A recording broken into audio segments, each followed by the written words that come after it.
setiap segala sesuatu yang kita lakukan, pekerjaan yang kita bekerja hari ini, yang dengannya menjadi sebab berjalannya kehidupan kita. Namun ketika pekerjaan tersebut, perbuatan tersebut, amalan tersebut, aktivitas tersebut bisa merusak agama kita, maka tentunya apa? Agama itu harus lebih dijaga daripada apa? Dunia yang secuil yang kita dapatkan ini. Karena ini merupakan mahkota. Ini merupakan sesuatu yang akan kita bawa untuk bertemu dengan Allah Subhanahu wa taala. Adapun harta kita akan kita tinggalkan, istri kita akan kita tinggalkan, rumah kita akan kita tinggalkan, mobil kita akan kita tinggalkan, semua yang kita miliki dari perkara dunia ini akan kita tinggalkan. Tetapi yang kita bawa adalah apa? Agama. Ketika ini akan kita bawa bertemu dengan Allah Subhanahu wa taala, maka inilah yang harus lebih untuk kita menjaga. Bisa difahami ya?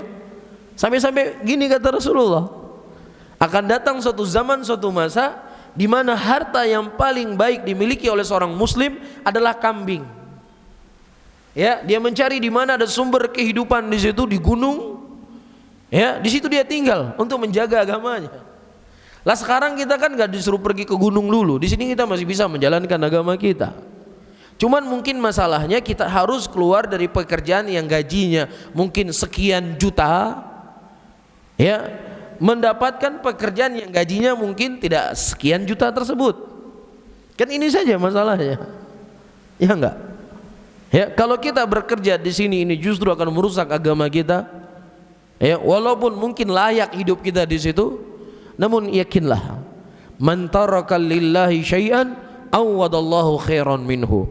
Barang siapa yang seseorang meninggalkan sesuatu karena Allah, pasti Allah akan ganti yang lebih baik daripada itu.